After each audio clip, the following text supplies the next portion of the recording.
two top female talents may be done with their respective companies, and could a potential buyout be in the works?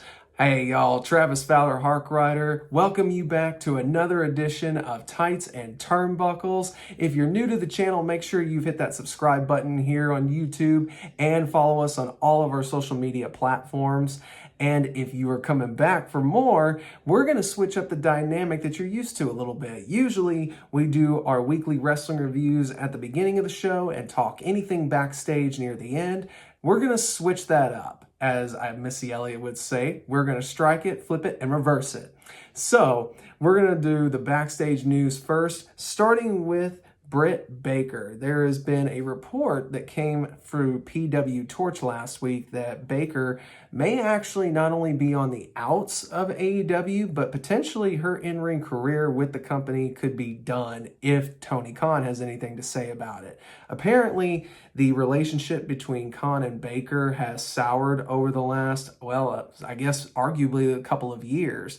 They have cited that Baker's been more difficult to work with and that Tony is pretty much fed up with it. He's had enough of dealing with her and potential attitude problems. There's also the rumor that has made the rounds this past week through Conan and a few other people who have brought it to social media light that there could have been some infidelity in her relationship with Adam Cole, who, if you recall, made the jump from WWE to AEW, and I'm sure Baker had a little bit to do with that decision, but now their relationship is over, and while they both have said that they wish each other well and continue on a friendly basis, the rumors are pretty consistent, and it's not like it's just from one source. As a matter of fact, I can tell you from a personal standpoint, I, working on the indie scene, had heard a couple of things, and there was one day where I heard through a third-party source, meaning he heard from another source, that a top talent in AEW at the time had made mention of Baker's infidelity towards him. So, I don't know. It could all, again, just be tongue-in-cheek.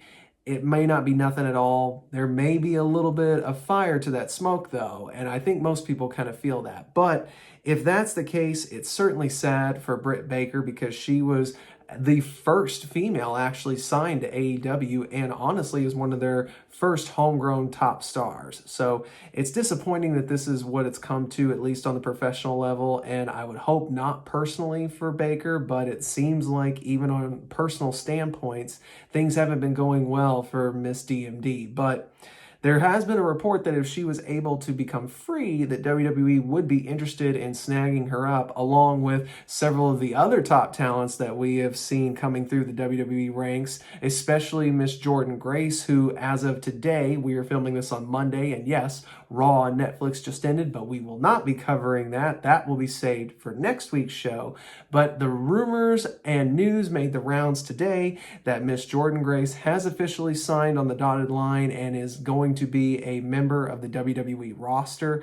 It is probable that we will see her in the Royal Rumble like we did last year, along with a returning Charlotte Flair. But there is one name that honestly a lot of people, including myself, was hoping to be in the Rumble match, but because of recent reports of some conflict with WWE, we may be waiting a little bit longer and potentially maybe not even see her again.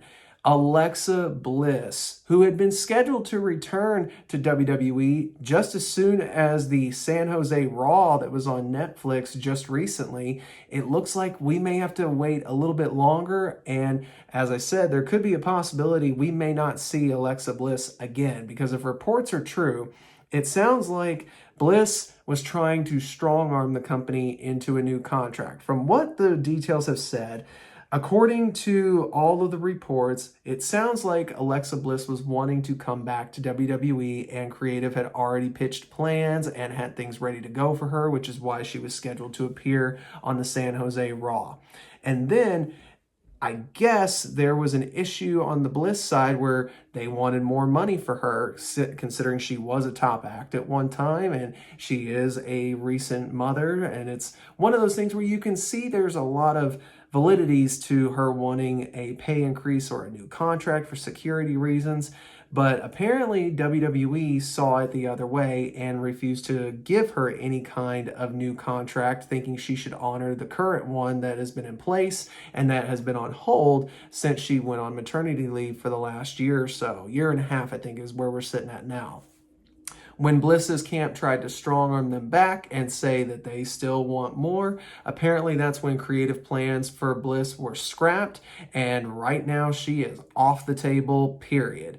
That is disappointing as a fan of Bliss, and honestly, it looks like we are going to have to wait to potentially get her story with the Wyatt Six.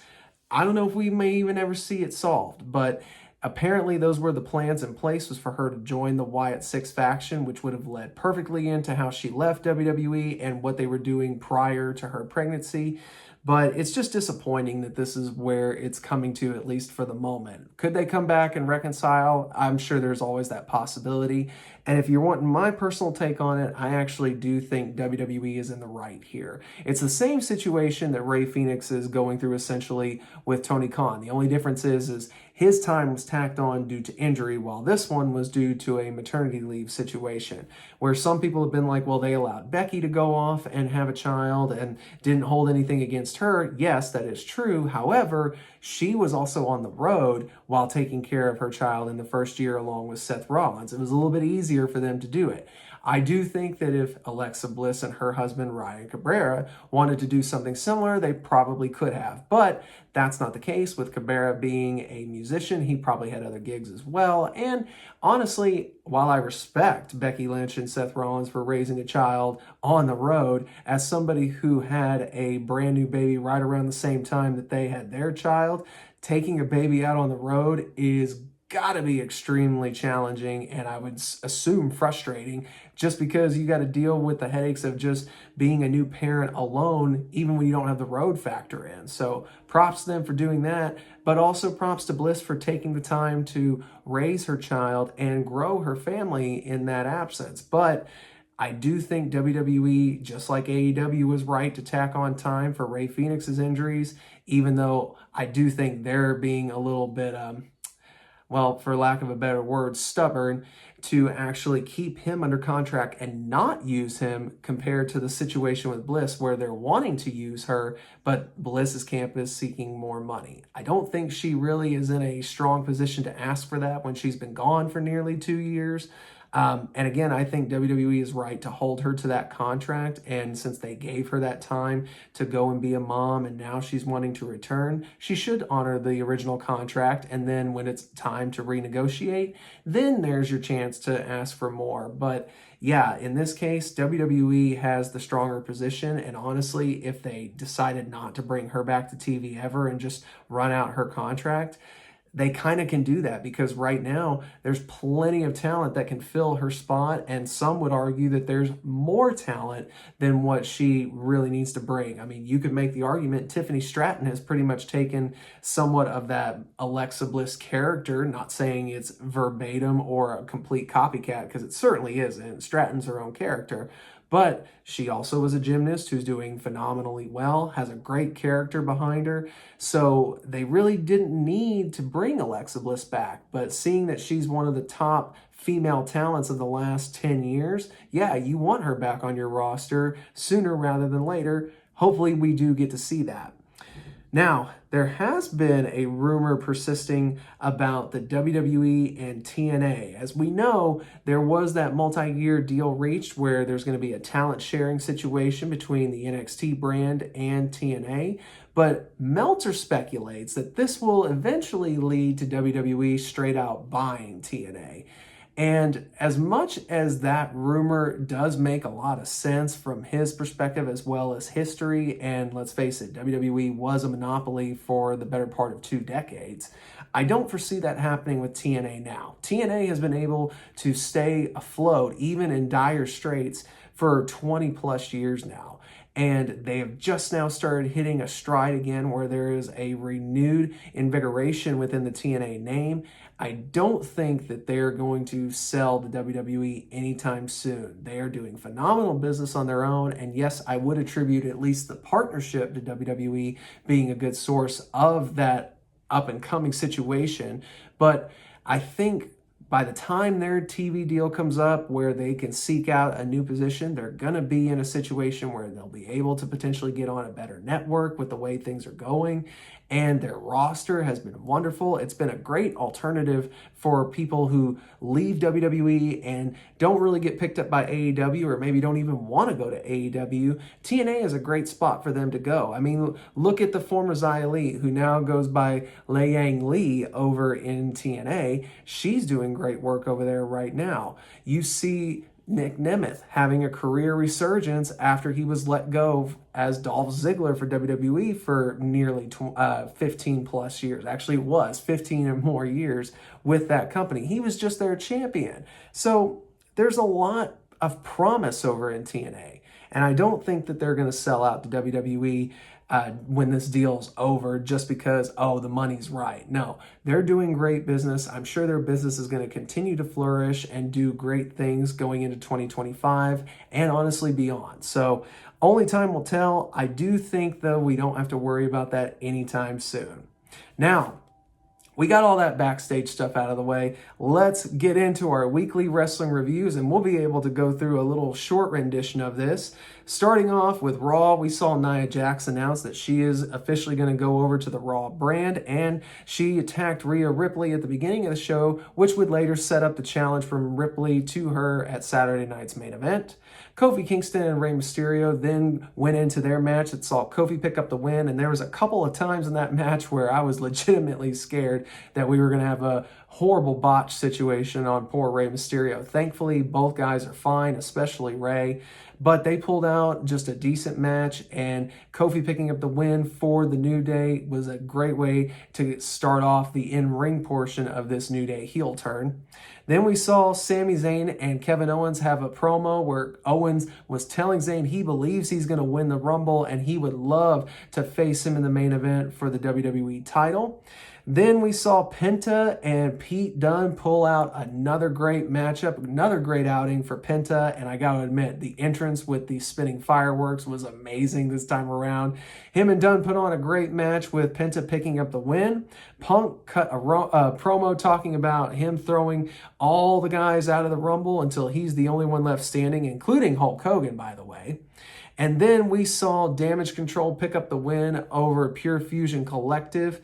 Then we moved over to Seth Rollins taking on Drew McIntyre in the main event that saw McIntyre pick up the win with Sami Zayn assisting inadvertently and doing the haluva kick to Mr. Rollins. Could this be setting up for Rollins' heel turn? Or maybe, just maybe, Sammy is starting to crack under the pressures. I don't know. We'll see, as we'll talk about next week with what we saw on Raw this past week. And who only knows what's going to happen at the Royal Rumble this Saturday. So we'll discuss all that on next week's episode. For now, let's move over to NXT, where we saw Tony D'Angelo, the current North American champion, retain his title over Ridge Holland with a little bit of help from Izzy Dame, of all people. Only wonder what that is about, as we saw backstage later on in the show. The two of those were conversing, to which Izzy said we're even, and the rest of the family didn't know exactly what that meant. I wonder myself. We saw Roxanne Perez and Cora Jade confront Bayley and Julia, the current NXT champion, and we know there's been a little bit of an issue with Perez and Bayley as of late, and Julia, who is the current women's champion of NXT, as well as basically the face of the best women's division in wrestling. Yes, you heard me say that again out loud. And they erupted into a brawl. I fully expect a tag team match eventually with those four women. Then you saw Wes Lee pick up a little bit of a slap in the face from Trick Williams, which will set up their match tomorrow night on NXT. We saw Lexis King retain his Heritage Cup over Charlie Dempsey in a good match, but we started to see a little bit of that Pillman side of King show through. The man who's trying not to be like his father really was pulling out some of his father's not so fan-friendly tactics. Then we saw Obafemi, in his very first title defense against Eddie Thorpe, retained the NXT Championship, only to then be confronted at the very end by Trick Williams, who does indeed want his title back, and I want to see a one-on-one match between Trick Williams and Obafemi myself. I think that would actually be a fun match. I was very much looking forward to it when Obafemi won the Iron Survivor and Trick Williams retained the title. A one-on-one match, yes, I know technically that's kind of how it was played out when they had that triple threat and Eddie Thorpe was taken out, but it still was a triple threat. It wasn't officially a one-on-one, so I do look forward to eventually seeing that one-on-one encounter between those two stars. Then we move over to Friday Night SmackDown, where we saw the Motor City Machine Guns in a great tag team matchup against Pretty Deadly pick up the win, and it would secure their shot at the tag team champions, DIY, who Johnny Gargano had an outing against Apollo Crews that he would lose thanks to the Motor City Machine Guns just making a slight appearance at ringside. That would then set up the announcement from Nick Aldis that at the Royal Rumble this Sunday, 2 out of 3 falls for the WWE Tag Team Championships. The Motor City Machine Guns, Alex Shelley and Chris Sabin, taking on DIY, Tommaso Ciampa, and Johnny Gargano. This match, I think, is going to be a freaking show stealer. And by the way, props to WWE for making the tag titles and the tag division relevant again. And that's been with the help of the Motor City Machine Guns. It's been a very slow process since they debuted, but you could tell that they were starting to put more emphasis on tag teams. They were doing it already in NXT, and now we see it here on the main roster with SmackDown and this 2 out of 3 falls match ending up on the pay-per-view. I really think people are going to be in for a treat this upcoming Saturday when the MCMG take on DIY for the tag titles. 2 out of 3 falls. It's an NXT specialty, and I can't wait to see it. Then we move over to Kevin Owens doing another promo that was later interrupted by Jimmy Uso, who has stepped up his game big time, both on the mic and in the ring. That would set up a match between the two of them later on in the night. Michin and B-Fab would team up to take on Chelsea Green and Piper Niven, that saw Michin pin Chelsea Green and give her a women's U.S. title shot this upcoming Friday on SmackDown. This could be her one and last shot. Will Chelsea Green be a one-and-done champion on her first title defense? Only time will tell, and we don't have to wait long for this Friday to come along. We shall see if Michin can take the title from her current arch rival, Miss Chelsea Green. Then we saw the announcement that Damian Priest has moved over to the blue brand, and one Carmelo Hayes was not too thrilled to see. And that set up a match between those two awesome athletes later in the night that saw Priest pick up the win over Carmelo Hayes. Then we moved over to Braun Strowman making the save for LA Knight from a bloodline, or I'm sorry, we can't call it bloodline anymore, from a beatdown from Tama Tonga and Jacob Fatu. That would continue to lead more towards their match at Saturday night's main event, Fatu and Strowman. Man, I was looking so forward to that when they announced it, and we'll talk about Saturday night's main event momentarily, but yeah, I believed it delivered. Then we moved over to the main event for Friday Night SmackDown. Jimmy Uso, Kevin Owens, one-on-one, both guys pulling out the stops. Uso showing again how much better he has gotten as a solo act, but Kevin Owens still picking up the win on his way to the Rumble to, in his mind, pick the WWE title out of the air and officially be crowned the new champion. Will it happen? Only time will tell. Again, we don't got to wait long. That match is right around the corner at the Royal Rumble this upcoming Saturday. Then, over on the AEW side, Dynamite starts off with a face-to-face promo between Kenny Omega and Will Ospreay that had the two of them get nose-to-nose in each other's faces, but the enemy of my enemy becomes my friend as the Don Callis family shows up, and it erupts into an all-out brawl between the Callis family and Ospreay and Omega. That would set up the tag team match that will take place at AEW's Grand Slam Australia. The team of Kyle Fletcher and Konosuke Takeshita, representing the Don Callis family, will take on the all-star team of Kenny Omega and Will Ospreay. Then we moved over to the Hurt Syndicate becoming the tag team champions, defeating Private Party, and officially taking the reins as the AEW's top tag team. A lot of people saw this one coming, including myself. No offense to Private Party, but unfortunately their title reign just felt a little underwhelming through no fault of their own, in my opinion. That's on of the booker. But the Hurt Syndicate, there was no way they were going to lose this one, and they are now officially your AEW tag team champions.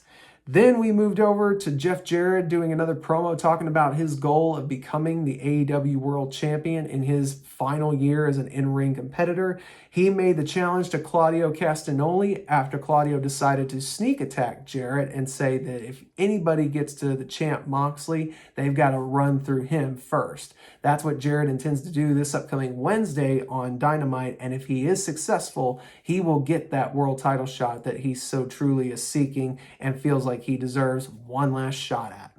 Then Swerve picked up a win over AR Fox, but backstage we saw Ricochet putting another pair of scissors up to the throat of Prince Nana. Of course, that made Swerve leave the ringside area very quickly to try to go and get to his friend before something happened.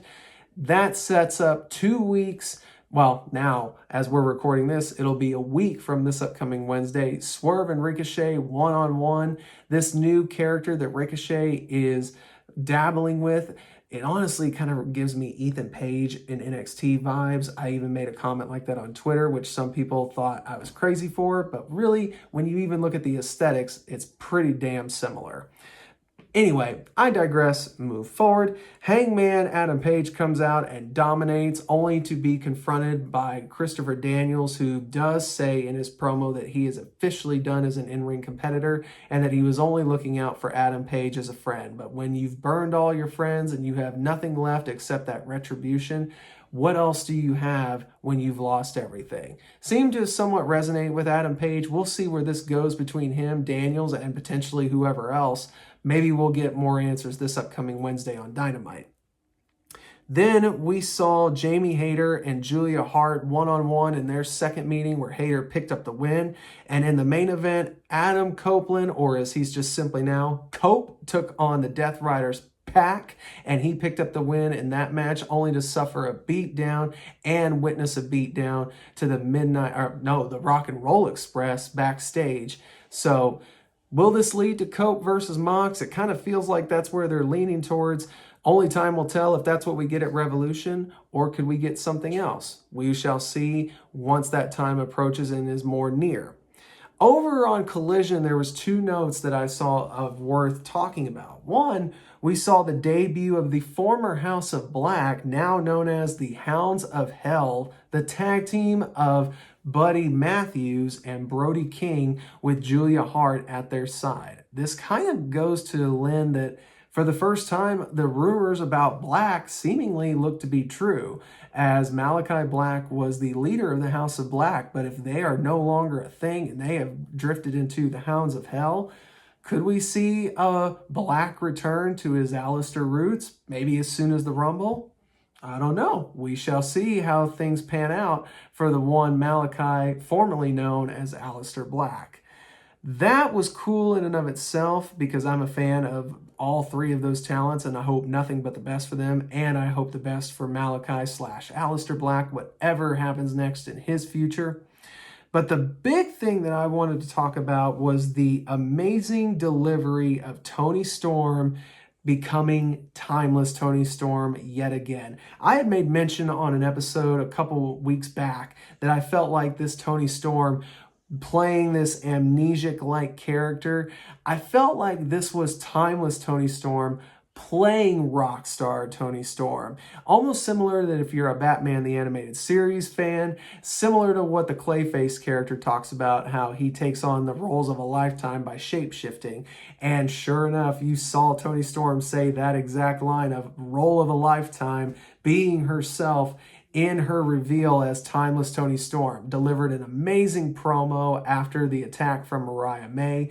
And I will go down saying that I believe this feud, and I know people may disagree and they may go straight towards Hangman and Swerve. While that rivalry was great, beat by beat, build from build to this crescendo that we are getting at AEW's Grand Slam in Australia. I believe Mariah May and Toni Storm have had the best women's, if not overall, storyline in AEW over the last year. It's been wonderful. They've kept them apart long enough now to bring them together.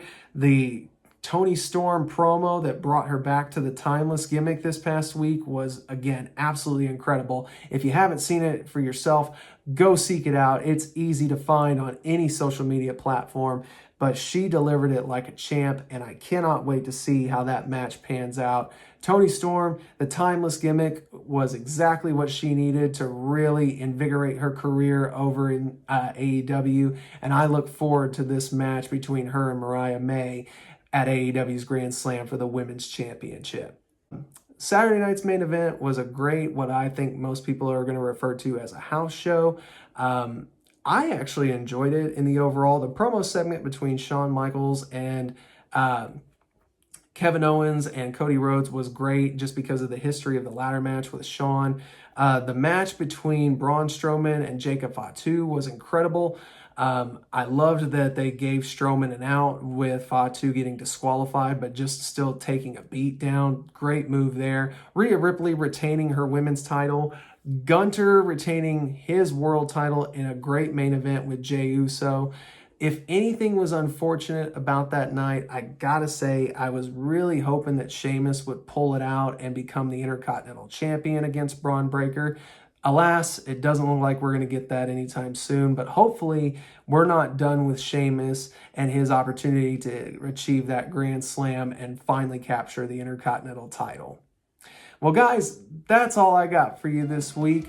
What did you think of the situation with Britt Baker and Alexa Bliss, respectively, in their two companies? Sound off in those comments down below. Also, who do you think is going to win the Royal Rumble this upcoming weekend? I want to hear your predictions as well.